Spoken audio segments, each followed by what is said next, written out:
If you've never had a leg of lamb, you're missing out. One of the best deals that I've found at Aldi is the butterflied leg of lamb. It's a lot easier to cook than a regular leg of lamb if you follow this recipe. It's going to come out perfect, full of flavor, and if you're bored of just eating steak and chicken, or if you just like to discover new types of meat, I'll show you how to make this delicious so you can have it again and again, and it'll become one of your favorites too. Stick around.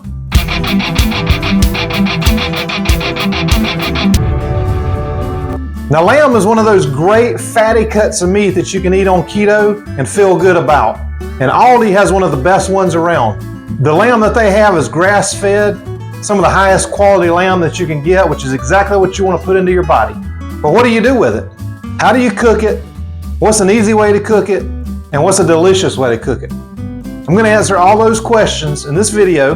So head on over to Aldi, get you a butterflied leg of lamb, and I'm going to show you all the other ingredients you need to put this dish together. This is what you're going to need for the leg of lamb. This is from Aldi. This is the butterflied lamb leg. It's a lot easier to cook than the full leg. It's available right now. You're going to need a good extra virgin olive oil. This is the one I get from Sam's. And it's really important when you pick out an olive oil, make sure and look on the back, and you want it to be a single source. So if you see product of Italy, product of Spain, you know you're getting a good olive oil. If there's a lot of different countries involved there, you may not be getting an olive oil at all. You're gonna need some minced garlic. You can either use fresh, or I just like to do this because it's super easy. You're gonna need some oregano. You're gonna need some lemons because we're gonna zest a lemon. And we're also gonna use some fresh lemon juice. You're gonna need some salt, and you're gonna need some pepper. So I'm gonna get everything measured out here, and we're going to marinate this for at least 3 hours, and preferably for a whole day before we cook it. So I just wanted to get into this real quick for you carnivores out there. Now I'm keto, some of you are carnivore, some of you are ketovore. There's all kind of things. Some people just eat meat, some people eat meat with salt, some people eat raw meat. I don't even know, I can't even keep up with it. All I'm saying is that lamb is a ruminant animal just like cows are. Basically what ruminant is, they have a little chamber in their stomach that allows them to take in grass, take in the nutrients out of that, and absorb that so that the meat that you eat has all the vitamins and nutrition that you want. This is an overlooked cut of meat, and if you've never tried it, hopefully this video will give you the confidence to cook it.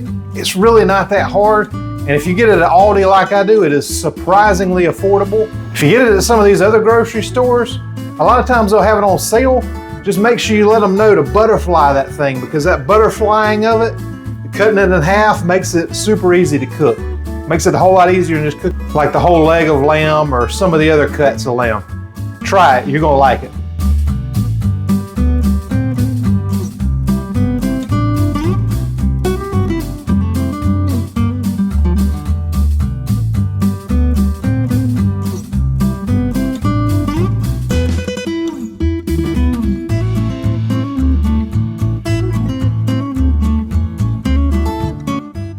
So I'm just going to juice these lemons. This is my favorite way to do it. And I'll put a link down below. If you don't have one of these, it's great if you have to juice a lot of lemons at one time. This is the way to do it. It catches all the seeds down in there, and it's super handy.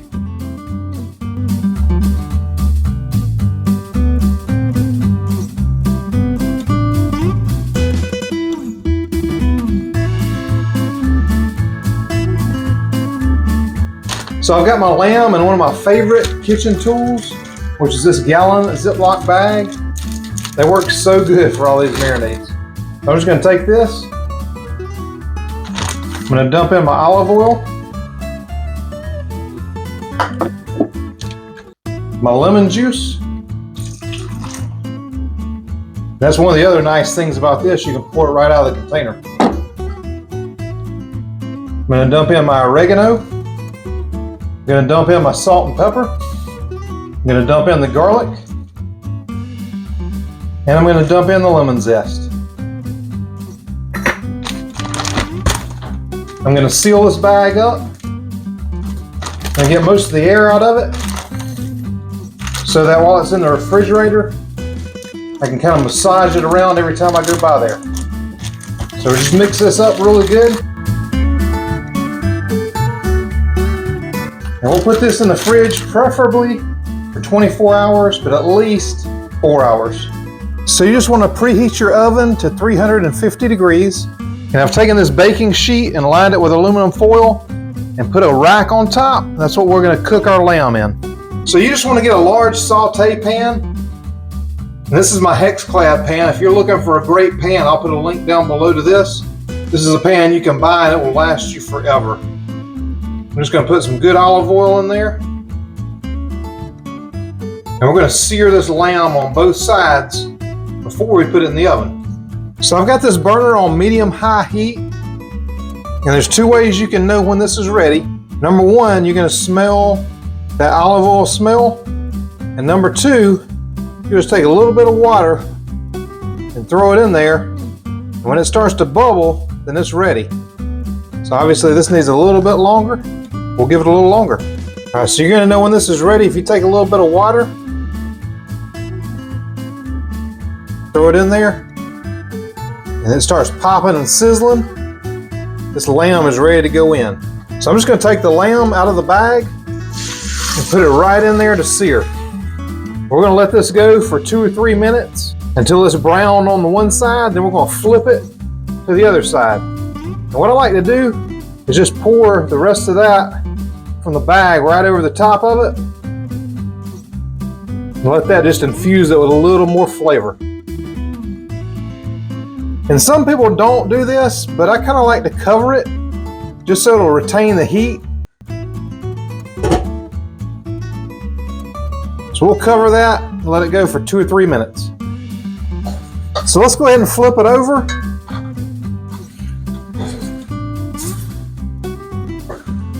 And it's just starting to brown a little bit like that. So that's good. We're going to flip it to this side, do another 2 to 3 minutes, and then we're going to go into the oven with it. So it's been another 2-3 minutes. I'm going to go ahead and take this out, flip it over and put it on my pan here. It's not going to brown up much more once it goes into the oven. So if you like it a little more brown on the outside, just use a higher heat. And I've got my expert grill thermometer here. I'm just going to put the probe in right into the middle of the meat here. And we're going to cook this until the internal temperature gets to 135 to 140 degrees. Let's throw it in the oven. I'll show you what it looks like. So our internal temperature is 135 degrees. So we're going to go ahead and pull it out. It's going to be a nice medium rare, which is what you want with a good leg of lamb. So this is what it looks like when it comes out. So I'm going to put some aluminum foil over the top and let it rest for about 10 minutes. It's going to continue to cook just a little bit more, and then we're ready to eat it. And you don't want to completely wrap it, just kind of tin it like that. Leave the rack on there so it gets a little bit of airflow, but it's going to rest like that and continue to cook for a few more minutes. So the lamb's ready. You just want to cut it across the grain like this. That's going to be a perfect medium to medium rare. It's the best way I've found to cook the lamb, and I do hope you enjoy it.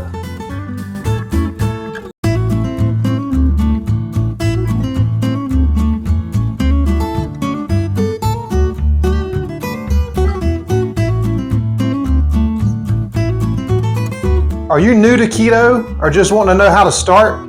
The first 3 things that you need to do are in this video right here. So check it out. And at the end, I'll put some keto recipes that'll help you along the way once you get started. I appreciate you guys sharing all my videos.